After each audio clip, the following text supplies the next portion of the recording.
Hello and welcome to Taking You to School with Dr. Tom Prichard. I'm your host, JP John Paz. With me today, of course, the star of the show, the former WWE World Tag Team Champion, one of the greatest trainers ever in the history of the business, the Doctor of Desire himself, Dr. Tom Prichard. How you doing today, sir? John, I'm doing great today. Thanks for asking. What is going on in the world of the JPWA? We're just training right along on the 6th week, actually 7th week. So we're rolling right along. Anything special, anything different, anything cool going on?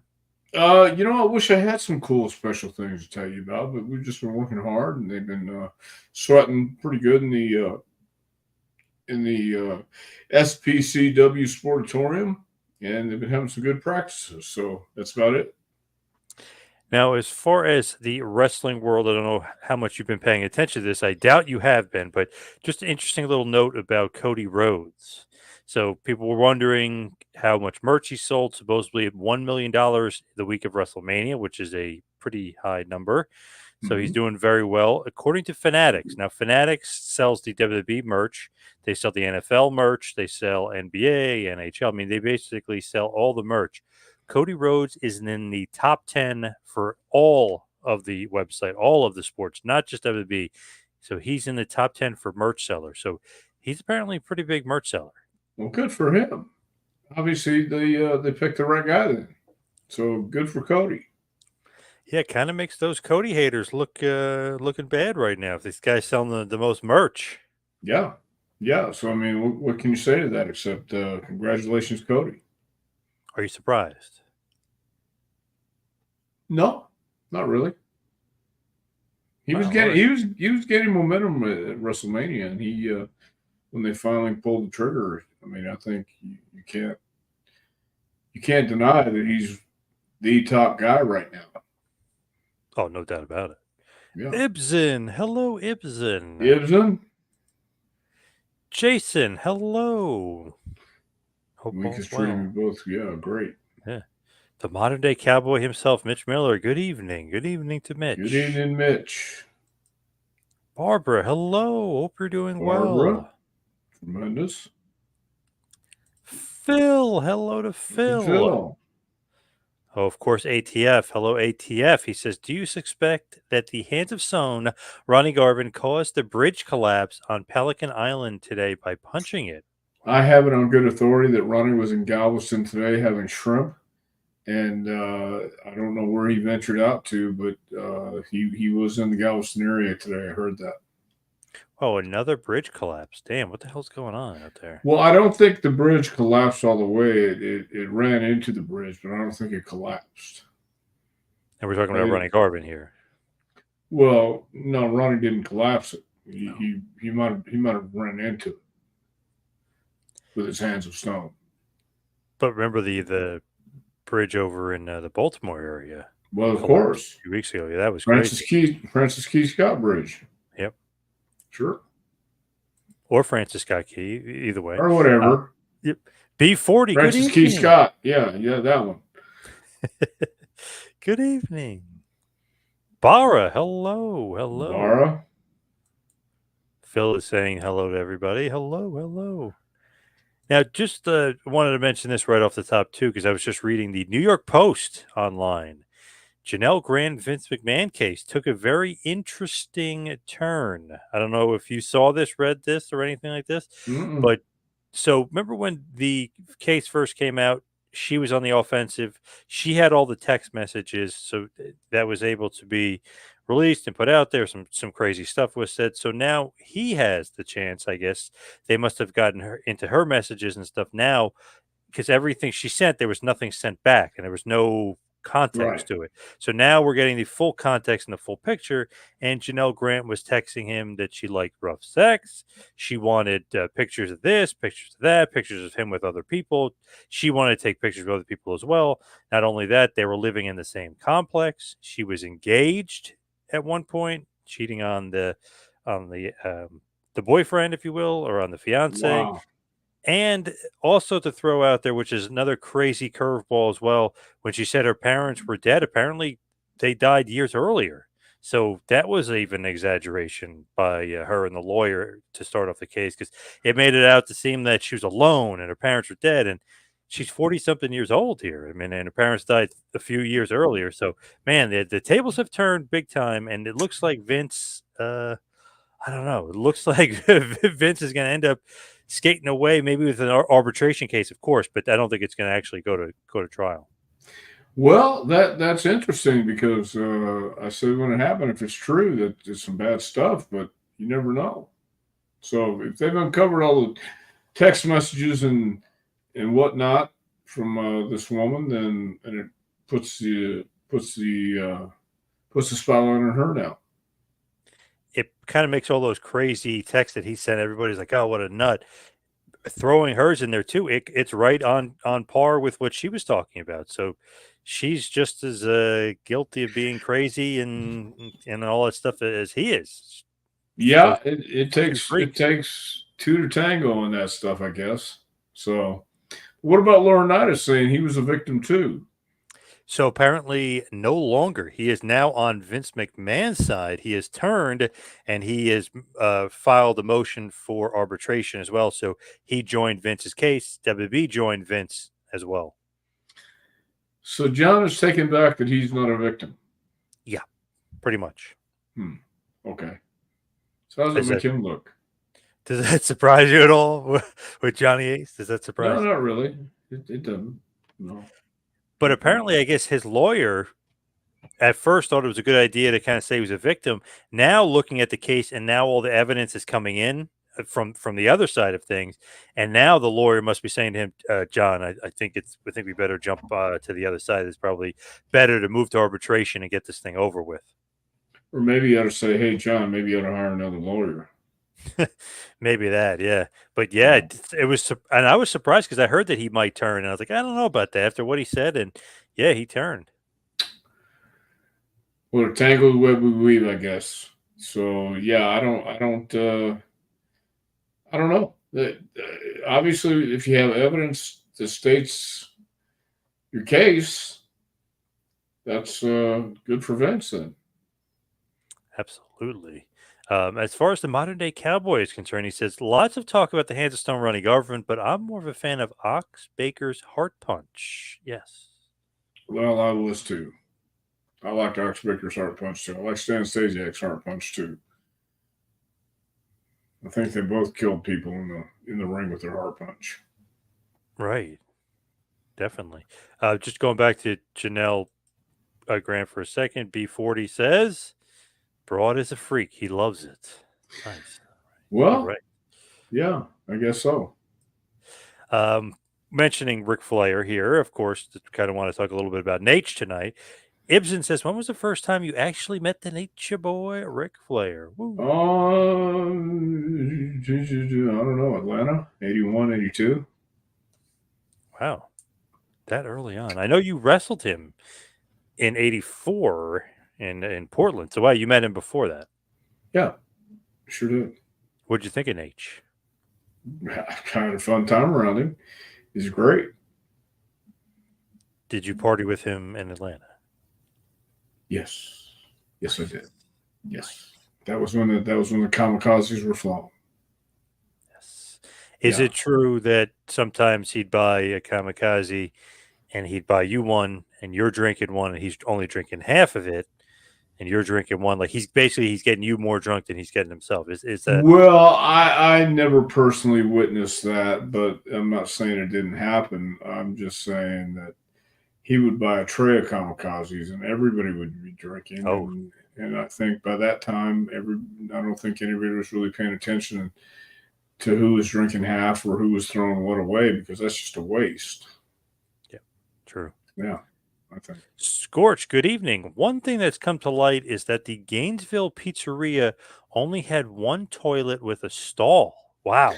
Ric Flair said that a surgery from 2017 causes him to go number 2 often. Interesting, from Scorch. Well, I had no idea. A lot of information with that. So the surgery obviously caused an issue there, but he's also has very keen eye for this Gainesville pizzeria.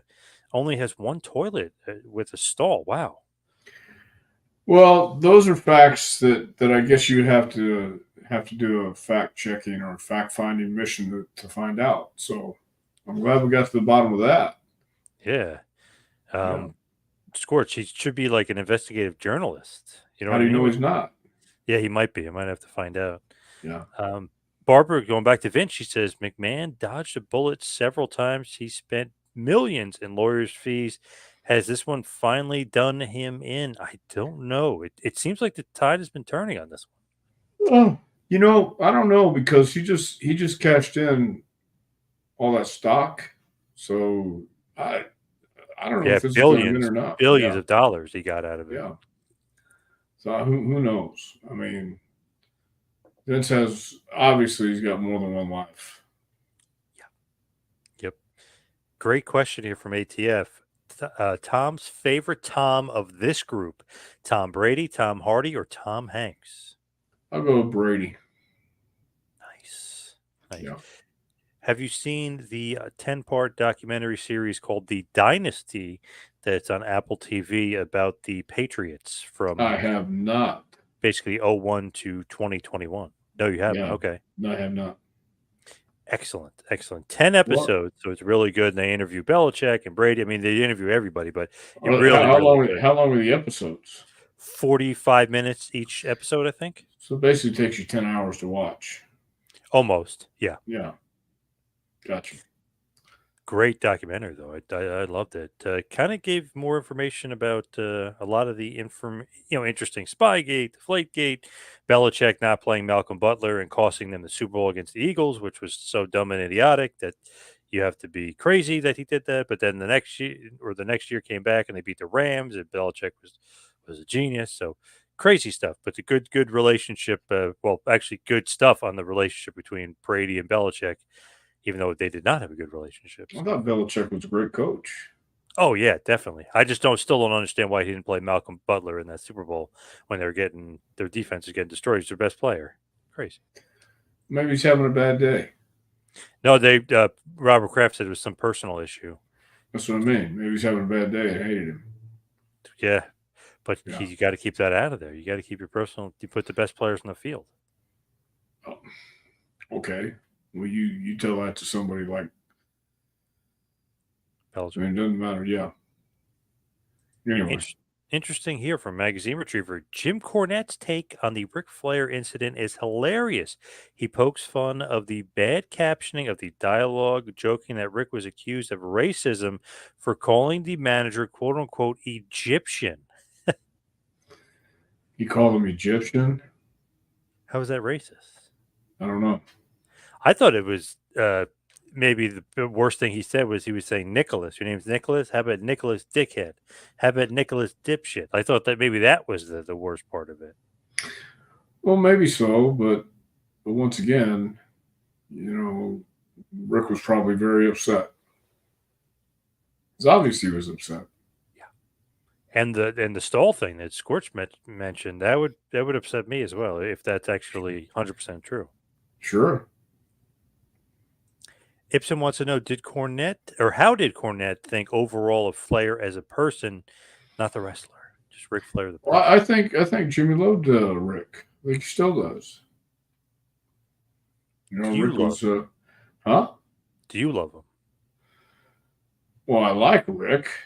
I don't know that I love him, but I've always got along with Rick. Yeah, Cornette and Rick were pretty close, right, throughout the years. Yeah. Yeah.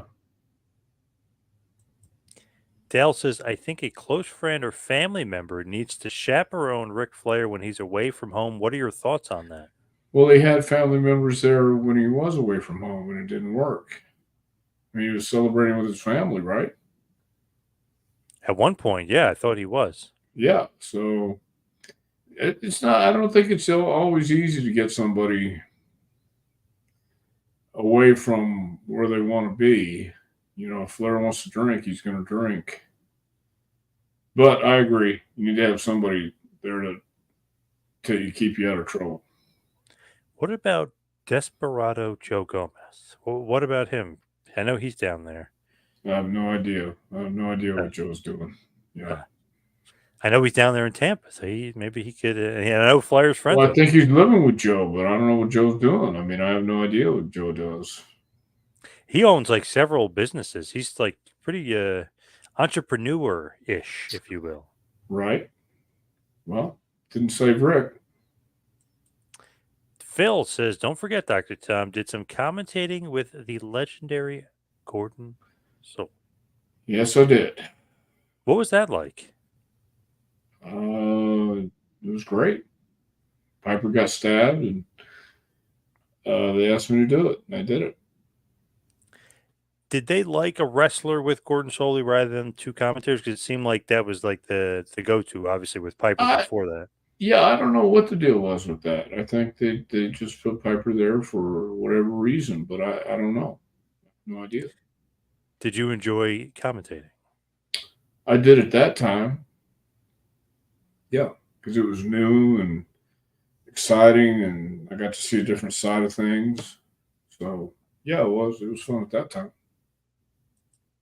How devastating would Ox Baker's heart punch be if he was wearing a coal miner's glove? Or actually, if he won a coal miner's glove match? I think it would be deadly. That's what I think. I don't know why. I was just never a fan of that gimmick, the coal miner's glove. I know you love it, but I don't know. For some reason, I was never Well, into how that in the gimmick. hell do you know I loved it? Because we've talked about that before. It was one of your favorite gimmicks, wasn't it? Man, where are you listening? What the hell are you listening to? Do you like the coal miner's glove? I'm not a big fan. No, I had to climb up a goddamn pole to get a glove. What for? What? I had no reason to get a glove. There was, yeah, they made me the king of the coal miners glove match in California when I was there. So no, it wasn't one of my favorite gimmicks. Have you That's ever done? ridiculous. That's how rumors and innuendo get started. Yes. Have Yes. you ever done any coal mining? Yeah, twice. I did it. I did it on a Saturday one night. We went down to the coal mines here in Knoxville. It went down and I got. I went down about 14 miles in the coal mines. Got some coal, brought it back, put it in my heater. And then I did it another Sunday too. So A- yeah, And the West Virginia coal mines you of probably went course, to. of Yep. course. John Denver and me were tight. From Ibsen, he says, "Did Brother Brucey drink Ric Flair under the table? Is that true or false?" Speaking of rumor and Uh, innuendo, I have no idea. I don't know if he drank him on the table or not, but Bruce can hold his own. from Jason, I heard that a lot of times Rick would order the other people shots of vodka, but his glass would have water. And any truth to that? Well, I have no idea because every time I drank with Ric Flair, mine had liquor in it. So I don't know what Rick's had. I didn't test his, didn't check his. I just assumed he was there to have a good time. B40, Dr. Tom, between the Dallas Cowboys, the movie Urban Cowboy, and J.R. Ewing and Dallas, was Texas the center of the world in the late 70s and early 80s? Well, I know that in the 70s, the NWA named Houston the city of the 70s. At least that's what Paul Bosch said. He had the plaque on the wall, city of the 70s. So at one time, Texas was pretty hot. Are you a Cowboys fan? I'm an indifferent fan. I'm not I'm not a diehard Dallas Cowboys fan, but if they're playing somebody from up north or then I'm gonna root for the Dallas Cowboys. Otherwise, I'm gonna go with the Houston Texans. Were you a fan of the TV show Dallas? No, I So didn't watch the not TV show Dallas. not a big J.R. Ewing fan. No, not really. I think JBL was though. I think that's pretty obvious. Well, yeah, but JBL was that big old Texan fella. Yes. Barbara says, please ask Dr. Tom if Ric Flair we see on TV is the person he really is. Does he really live his gimmick? Thank you. Yes, he does. I think anybody who's ever met Rick will know he lives his gimmick. He's very polite and very nice. And then when he gets in the party mode, he becomes Rick. Dancing, woo, all night long. He does dance all night long. Did Ric Flair ever go to the USWA back in their heyday? I believe he did. I believe he made some appearances at Channel 5 and wrestled Lawler. And I don't know if he ever worked at Dundee, but I know he worked at Lawler. I don't think USWA, but CWA, Memphis, yes. Oh, maybe it was CWA. Yeah. I don't know. When you say USWA, I think of Memphis. Yeah. Yep. From Craig Seaback, Flair was fat in Vern Gagne's movie The Wrestler. The movie is on YouTube. Check it out. Yeah, Rick had weight problems. But Did you happen to see the Ric Flair versus Dusty Rhodes Rivals that was just on A&E? Did you happen to watch that documentary? I did not. Oh, it's pretty good. Maybe Yeah. not 100%. You know, WWE skips over stuff and they kind of ignore some stuff. So some of the stuff was like a little bit wonky just because they don't really follow the timeline exactly. They kind of just, and it could be edited too. It could be just edited oddly, but they didn't follow the timeline exactly. But they were mentioning that Flair was such a Dusty fan early in his career when he was fat that he basically was rambling Ricky Rhodes. You wanted to be the next Dusty Rhodes. Right. Well, I heard that. I think everybody's heard that or knows anything about Ric Flair. Yeah. Yeah. Kind of one of those crazy things that Is imagine. that Vern Gaines? Vern Gons. Vern Gons, Okay. but I think he means Vern Gagne. Okay.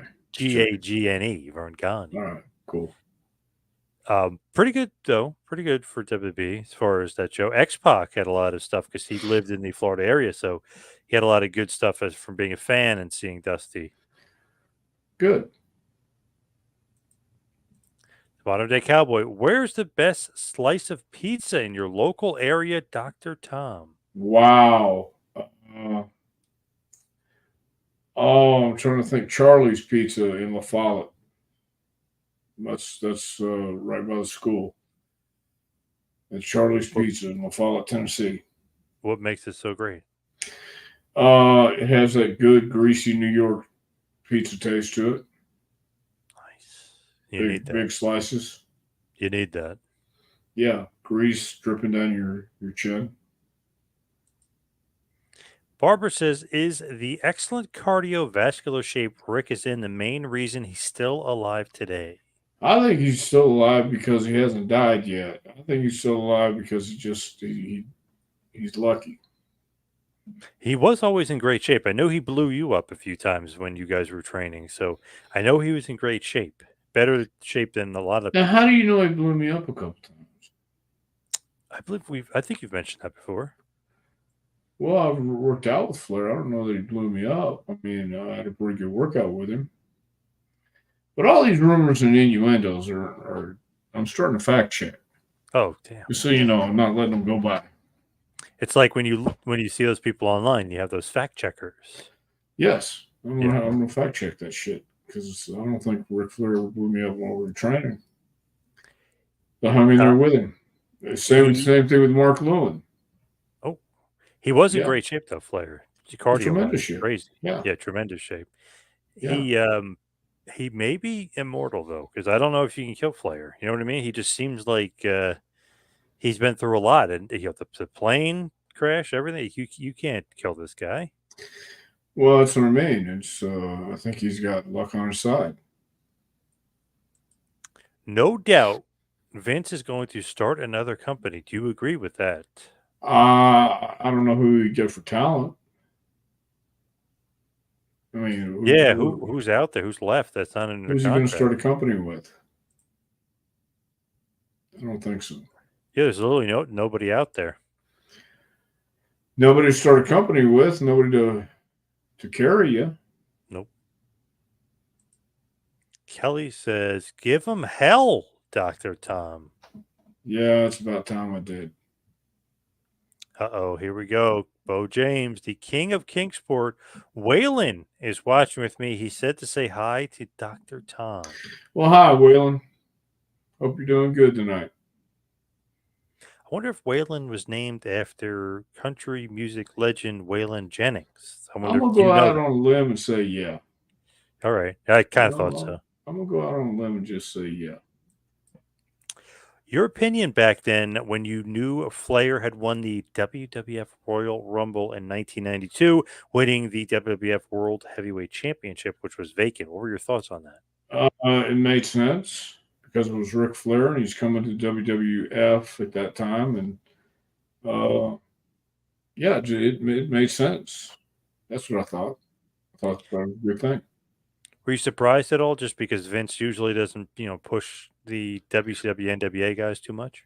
No, I wasn't surprised because it's Flair. Flair kind of transcends wrestling and NWA, WWF, AWA. Anywhere he went, he'd be Ric Flair.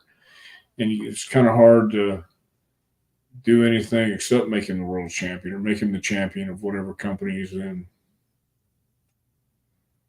I loved it. Might be the best Royal Rumble of all time. 92 with Flair winning. Might be the best. Even better than Austin? Yeah, I think so. Okay. I just love Fair that enough. Royal Rumble. There's so many Savage and Hogan and Sid, Taker, Jake. I mean, there's so many good guys. And Rowdy Piper, Slaughter. There's so many guys. That Rumble's loaded. Well, I loved Rally Piper too. Rowdy Piper. What about Roddy Piper? Yeah, you said Rally Piper. Oh, Roddy Piper. Roddy. Yeah, okay. I just want to make sure. The Rowdy Scott, if you will. Sure. ATF throwing this out there for you. Tom Brady went to Michigan. Belichick's first official coaching job was with Detroit. Coincidence? No. Well, aren't all athletics a relationship business? Isn't, getting to know your coach and getting to know people? And I learned that late in life. I learned it the hard way. That's why I'm here now. Yeah. Yeah. You learned that. You definitely learned that in WWE. Yes. That's what I meant. So, I mean, yeah, it makes sense, ATF. Makes a lot of sense. Were you backstage when HBK and Flair fought in 2008 in Ric Flair's retirement match, WrestleMania 24? Yes. Yes, it was. What did you think about it? Were you emotional at all? I don't know if I was emotional, but I thought it was a hell of a match. I thought it told a great story. Awesome match, for sure. Yeah, if that makes you emotional. Yeah, I thought it was great.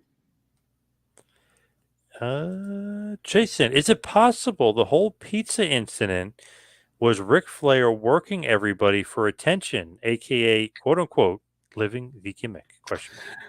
Well, only Rick knows that for sure, so we can only assume. You know what happens when we assume. So If he was though, it definitely worked because everybody covered it and it was all over the place. Everybody was talking about Flair. I don't know if that's the kind of attention he wanted because True. he apologized, didn't he? True. Yeah. Yeah. So, But maybe setting up a match with him and Nicholas Dipshit. So you never know. well, that's a good point. I mean, your headset covers most of it, but you got a great point. Yes. Yeah. Boring Banana with a cat picture of a cat wearing sunglasses says Flair needs to go to AA ASAP. I don't know that Rick would go because that's for quitters. Rick's not a quitter. Tom did commentary with Kevin Kelly for Sunday Night Heat as well. Did you love that? I enjoyed it. Don't know if I loved it, but again, it was something different, and I liked working with Kevin Kelly. That was nice. What do you think about Kevin's comments recently? He was recently let go of AEW, had some maybe not so nice things to say about Ian Riccaboni. Oh Had some no! What did he say? basically that kind of like the guy cost him his job, basically, he was trying to say. How'd the guy cost him his job? I guess there's some behind the scenes politics maybe that we're not aware of. Well, I think that's with any job, and I think that's with any company, especially in wrestling. You're going to have some behind the scenes stuff, and and it's going to be crazy no matter what, no matter who it is, He whether did it's rip. huh? He did rip New Japan too. New Japan Pro Wrestling. He ripped them. Yeah, Why? because the president came out and said like he's tired of being a feeder. He, they build up the guys, and then WWE or AEW takes them that they want to be a strong competition, and he basically was saying, well, then why would you let it happen? You let your best guy go with Okada, and he was saying some valid points, but he kind of was going back at New Japan for some of the stuff that they had done. Well, Kevin has his opinions, and he's always been opinionated, which is what I like about him. So, what's he doing now? I don't know. I'm not sure. Maybe he's got a quote unquote real job, or a job away from wrestling, but I'm not sure. But I did see that he's doing some like online coaching and stuff, and like Zoom calls if you want to learn commentating and all this other stuff. So if you see him, Kevin Foote or Kevin Kelly online, you'll find some valuable information. I feel like that would be a great guy because he worked for WWF, he worked for Ring of Honor, he worked for New Japan Pro Wrestling, worked for AEW. I mean, he worked everywhere. Yes, he did, and I think he's learning. Sometimes. So, we either learn or we don't. But sometimes it's better to remain silent and be thought of what they think of you than speak up, remove all doubt. Yeah. Yep. So, True. Got to play the politic game. He wasn't having it. Wasn't doing it. Barbara said, "I heard Rick wasn't supposed to drink anymore due to his health issues. Is he being careless? Hope he doesn't jeopardize his health." well, I don't think Rick cares. I think Rick is here for a good time, not a long time. So, I don't know. I think I just think he's here to live his life the way he wants to live it. Doesn't want anybody to tell him anything else, no matter how bad a shape he was in at one time. It's obvious he doesn't care. Yeah. If Flair did a class for you at your school, what would you want him to teach your students? Charisma, if you can teach that, and how to be a star, what to do to be a star. In his early days, you can't deny that Ric Flair was a star. That's what I would like him to teach him. To me, he's maybe the perfect wrestler, Nate. He has all the tools you need. He's got them. You know what I mean? Well, yeah, and I don't know if you could explain how to get him. You can talk about your experiences, but you can't give somebody your experiences. So you you can do the best you can and explain how you did it, but somebody's got to find their own way. Everybody's got to find their own way. I feel like that's why like Michael Jordan would never be a good coach. How could you teach somebody to be Right. as good as you? Yeah, that's a hard thing for sure. Yeah, that was the deal with DiBiase too. DiBiase was so good he couldn't tell anybody. He could tell you how he did his stuff, but he couldn't tell you how to do your stuff. Right. So Makes sense. I mean, yeah, it really does. It really Would a does. confrontation between Ronnie Garvin and Haku have been the end of times for all of us? Well, it depended what kind of mood Haku was in that day, because Garvin in the hands of stone. I got something on here. Here we go. Garvin in his hands of stone, and Haku in his killer hands or killer head, whatever it is, might bite his nose off. So I yeah. love it. I love it. Craig says Dutch Savage would have taken the glove from Ox and beat him down. They say Dutch never lost a coal miner's glove match. Do you know if that's a fact? Well, you know what? I remember when Dory Funk Sr. came to Houston, and he had never lost Texas Death Match in over 2,000 Texas Death Matches, or whatever it was. I mean, can you imagine how many days? It's 2,000 days if you had 2,000 Texas Death Matches. You never lost one. Oof. So Then he came to Houston. He lost with his first one ever to Jose Lothario. So Dutch Savage, they might say never lost a coal miners match, but he might have gone somewhere and he might have claimed to be the king of the coal miners gold match and walked right in there and got his ass beat, just like Dory Funk Sr. did.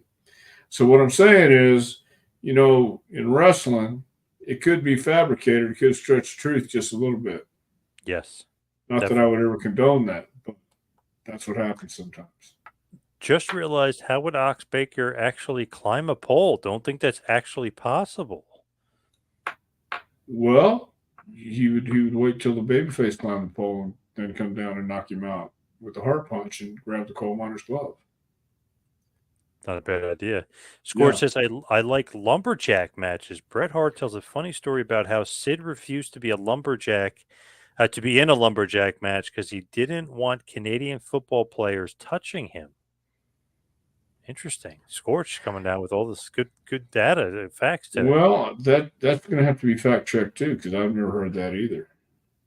But not saying it couldn't have happened. Ibsen said yes. He's late '95. He remembers it was a Superstars taping. Well, there you have it. We got corroboration. Bret Hart also said Owen would have a field day ribbing Sid if Sid had not left the company in 1992. Probably so. Sid was I got along with Sid, but Sid was a pretty intense guy sometimes. I could see that. He needed to loosen up. There's a great JR interview before a pay-per-view, before an In Your House. He's interviewing DiBiase and Sid screws up his line, and he goes, "Oh, let me do that over again." And JR turns to him and goes, "It's live, pal." Yeah, I've seen that. We're live, pal. Yeah, so good. Yeah, he needed to loosen up a little bit and have some fun. I always loved his promos though, because he's crazy, he's maniacal, so you can kind of just say whatever you want, Well, he was crazy and maniacal in a calculated way because Sid could, I don't know, Sid could talk in a rational way. He had a hair trigger temper. So Jason is saying Cowboys were garbage in the 1980s. Yeah, but in the 70s they ruled. Yeah. Sorry America's about that. team. Yeah. Yeah. Bret and Dr. Tom had a great match in February 1994 on Raw. Was it a request from Bret, Tom, or The Office? No, they just booked the match. They just put it on there. That is a great match, and I months ago Dax and Cash, of course, FTR, and they both mentioned it's one of their favorite matches to go back and watch. We were just saying random Bret Hart matches that they loved, and they said you versus Dr. Tom, or Bret versus Dr. Tom, you versus Bret. Or me versus Dr. Tom, because I take on Dr. Tom all the time. Yeah. Would you put that in one of your favorite matches? The Bret match? Yeah, that was the only time we worked too. So I would have liked to have been able to work with Bret a little more, but that was the only time I ever worked with Bret. Ric Flair claims he's the only person ever to pay 3 different women alimony at the same time. Do you think that's true? God only knows. I mean, why would he lie about that? That stinks. Oof. Yeah. No wonder he was looking for money for a while. Oof. Well, that's a lot. That's a lot. The Politician. Hey, Dr. Tom, this is The Politician out in New Hampshire. Pretty soon I'll be reaching out to Glenn for an endorsement. Wow, this is The Politician. Well, okay. But good luck with getting Glenn to endorse you if he doesn't know you. It's a great gimmick, though. Is it? Have you seen it? I don't know, I'm just judging by that picture. It just looks like an awesome gimmick. That looks like an honest guy. Yeah. Yeah. I love it. Cool. I've heard Rick would often walk around the hotels with his robe on and nothing underneath. Can Dr. Tom confirm this? I can neither confirm nor deny. I've heard that as well. Yeah. From a bunch of wrestlers. That is true. Yeah. Dale said, it seemed to me like Ric Flair often wore his knee pads below his knees. I never understood why he didn't pull them up, aka pull up the knee pads, to cover his knees. He didn't have any calves. That was the explanation he gave. He wore his knee pads down because he didn't have any calves. I never understood it either until I asked him. He said, "I Call me don't have any calves, brother." call me crazy though. I think it looked awesome. It enhanced the look because everybody just puts them up to the knee pads. He was different. He kept them down. It looked cool. Yeah, yeah, it worked for him. So, but I needed my knees protected, so I wore my knee pads over my knees. Yep. And you probably had some calves. He had no calves. Well, that's debatable too, but doesn't matter. He's Ric Flair. You can get away with it. In the end, there will only be two people alive in this world, according to Brendan. Ric Flair and Ozzy Osbourne. What about Keith Richards? Oh, I was just thinking of him. Yeah, he's Yeah. up there too. Yeah. Yeah, they all are on borrowed time. He can't be killed with conventional weapons, Keith Richards. Yeah, cockroaches and Flair, Ozzy, and Keith Richards. Phil says fact checking, quote unquote, didn't exist until the truth started getting out. A quote I just read, and like, that is true. I saw that too. Somebody put that. There was never fact checkers before until people started getting real information. They don't like that information. So Right. now it's like, oh, so they have to change it, fact check. Yeah. And then I saw some pictures of some people who were fact checkers. I'm like, man, these Yeah. do not look like credible people that they have as fact checkers Well, either. you can't judge a book by its Yeah, cover. that's You, true. you That's have to true. judge a book by their information. And their I information don't. has not been good to those fact checkers. Yeah, that's true. That's true. That too. The legend himself, Sam Herschler. How do you say Vince McMahon is going to start a company with Double J Jeff Jarrett? Could that be a rumor? Vince and Jeff Jarrett. I don't know again what crew he would get to make up his company.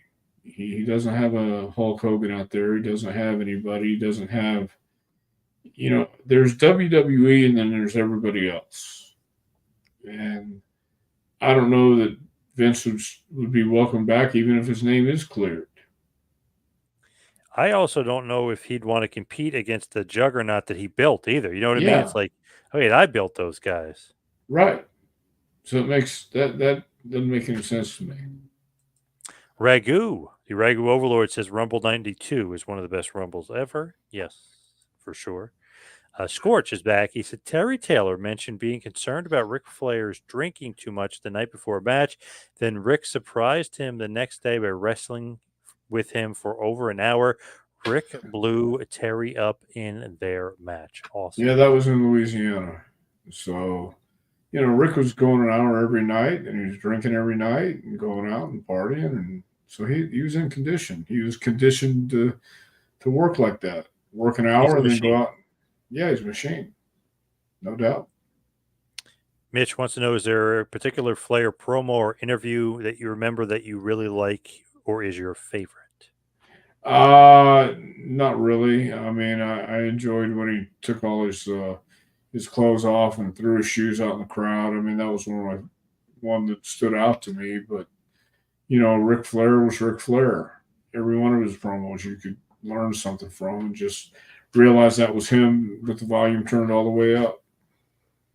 So many good ones. I just love all of his lines too. Sit down, fat boy. All that stuff. A great one, WCW, that may be forgotten was his one against Eric Bischoff when he came back from his little suspension from after he went to Reed Flair's wrestling tournament when he wasn't allowed to. He kept yelling at Bischoff, abuse of power. He was yelling, getting so much, his mouth was starting to bleed. He was getting so amped up, and he kept yelling abuse of power at Bischoff. Just so many good. Every Flair promo is great. Well, yeah, you know how to deliver. Craig is saying Stampede TV was competitive matches, not star versus jobber. Did any other territories use that method? Mid South did that occasionally, but I don't know that it was a regular thing. But Mid South occasionally had competitive matches on there. Dr. Tom, is Ric Flair the greatest of all time? He's certainly on the Mount Rushmore. Do you think he's the GOAT? Well, he's certainly one of the goats. I mean, there's other people who are greatest of all time, and they're in their in their place. Rick had his place, and he definitely deserves to be on Mount Rushmore. And he did. He was the last of the real world champions. That was a touring world champion. And everywhere he went, he dressed the part, looked the part, was the part. No matter how late he stayed out, he always came in the building looking great, and go out and deliver. So he's certainly one of the greatest of all time. Got to be up there. Got to be for sure. Yeah. Definitely Mount Rushmore for sure. What did you think of Mr. Perfect as Flair's manager in WWF? I thought he was good. Yeah, that was when I think Kurt did the Lloyd's of London deal, right? Hurt his back. Well, he got injured. He would do Lloyd's of London a few years later, but this was like the beginning of like the injury bug. Basically, Okay. was catching him. Well, I thought Kurt did a great job. Mr. Perfect, he rolled. Yes. Boring Banana says in their prime, Haku versus Ken Shamrock. Who do you think wins? Oh wow. I don't know if anybody wins on that one. Yeah, I don't know, Boring Banana. That's a hard one to pick. I'm thinking street fight, Haku, but I don't know. Shamrock is Well, Shamrock was a different kind of. He was a different breed. yeah, he's an animal too. Yeah, for sure. Yeah, definitely Yeah, an animal. that's a tough one. Knowing that Vince pushed big monsters back in the 80s, do you think that Tully Blanchard would have been lucky to just be a mid-carder in the WWF? Well, yeah, but Tully was a great heel. Tully knew how to work and be a heel. Uh, so when did Arn and Tully go to WWE? 88, late 88. So, they were there and Tag team champions. tag team champions. So Beat Demolition. right. So I think there was more than size that mattered back then too. I mean, yeah, he was pushing the monsters and it really countered, but it was Tully had that ability to get heat. He was a great heel. Flair should have been at 80s Con with the Four Horsemen. Wow, Ibsen laying down the law there about 80s Con. Where was he? Oh, in Florida. Gotcha. But I don't think he was allowed. I'm pretty sure because he's either under Fitterman or Fanatics or AEW. Somebody's got Flair. I don't know if they're allowed to do signings if they're a part of like a bigger company. I don't think so. They may have an out. They may have an out on that one. Yeah. Did Flair learn the chop from Wahoo McDaniel? Yeah, I think he and Wahoo, always competed to see who could chop each other the hardest. I'm pretty sure he did. Is George South the nicest guy in the history of wrestling? Certainly one of them. Sure is. Do you have any memories of the King of the Ring? His favorite will always be Owen Hart winning the King of the Ring, one of the best 1994 King of the Ring for Owen. Any memories of the King of the Ring? I like when Austin won. I like when Austin 316 came about. That's one of my favorites because he wasn't supposed to win. That was supposed to be Triple H's deal. Yep. And Austin stepped up to the plate and started Austin 316. Do you think it was hard for Ronnie to pilot his plane with the hands of stone, Ronnie Garvin? Well, I have it on good authority that he used to beat the living hell out of his plane and have to get a new plane every time he'd land. I love it. Yeah. Jason saying Flair Piper, very fun feud to watch back in the day. Yeah, and they were good friends, so I'm sure they were having fun. Frank, I think Vince McMahon could have avoided all this Janelle Grant drama if he just paid her the amount he agreed to pay her. Yes. Well, yeah, for whatever reason, I guess he stopped. So yeah, he felt she broke the NDA, so he stopped paying her. Right. So for whatever reason, she was having some issues, and she decided to pull this thing. So we'll have to wait and see what happens.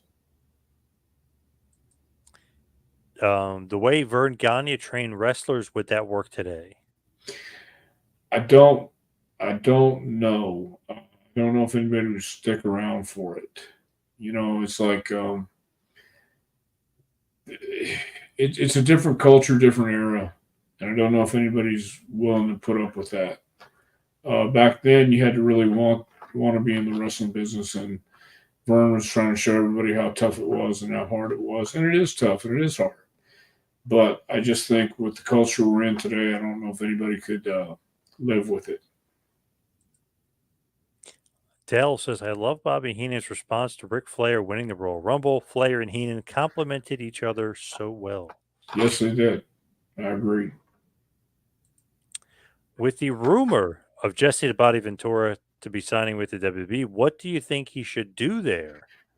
Well, didn't we discuss this last time? I think Jesse's just doing a Legends deal. So Yes. whatever they want him to do, he could be an ambassador. This episode should be dedicated to Nicholas Dickhead. Wow. I hereby dedicate this episode to Nicholas Dickhead. I just dedicated it. Doug wants to know, do you still bench press? Do you use dumbbells? Interesting. Man, Good Doug, question. I have a torn labrum in my left shoulder, and I can't press right now. I'm pulling, and I looked up how long it takes to recover from shoulder surgery. It's anywhere from 3 to 6 months, and I just don't have that time. So I'm gonna have to wait and get my shoulder fixed. I tried to press last week. Man, if you ever had any shoulder problems, you know what I mean. But I was told I had a torn labrum years ago, 2 years ago, and I should have got it fixed then. And I have good days and bad days, but when I start pressing in the gym is when I feel it. So no, I haven't pressed. But I do use dumbbells. Barry Darso said Tully Blanchard gave him a concussion and busted out his teeth with a steel chair during the Demolition versus Brainbusters feud. Well, By that's accident, of possible. course. By accident, yeah. But that's possible. Any memories of Bill Anderson? I met Bill a couple times. Nice guy. That's about all I really know about Bill. It was just in passing. But I met Bill when I was in California. Ever wrestle? Don't think so. He was on the Chris Colt episode of Dark Side of the Ring. Yes, he was. Yes, and I believe he had a hand in initially training Warrior and Sting, right? Out there with Probably Bassman so. and the gang out there. With Rick Bassman, yeah. Probably. Makes sense. Al Lindsay, woohoo! Let the gossip flow. Woo! Rumors and innuendo. Scorch, I can empathize with Dr. Tom. I have also had a serious labrum issue in the past. Yeah, I can barely lift it right there. How did it happen? I think in the gym. Damn. So you're not taking any bumps or anything at the school? Could have been, but I doubt it.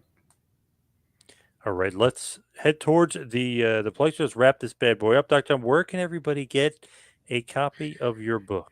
Well, you can get a copy of my book at jpwrestlingacademy.com. You can also find out when our next training session is, and just click on the training tab at the top of the page, and it will bring you to my book. And if you want an autographed copy, you can email me at jpwrestlingacademy@gmail.com, and we'll send that out to you too. You can follow me on Twitter and Instagram at 2Man Power Trip. Follow Dr. Tom at Dr. Tom Prichard. Jason says, thank you. May misfortune get tombstone before it can reach you. That's a good one. Oh, that's a good one.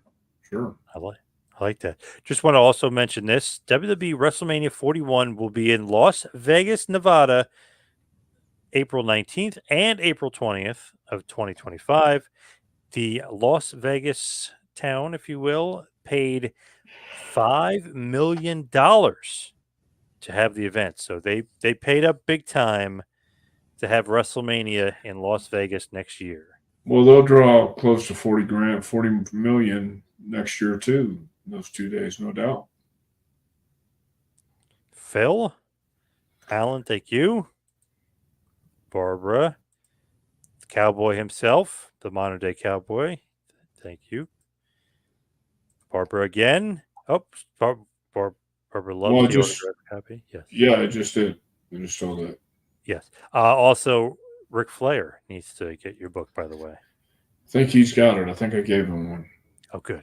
Autograph copy, I hope. Of course.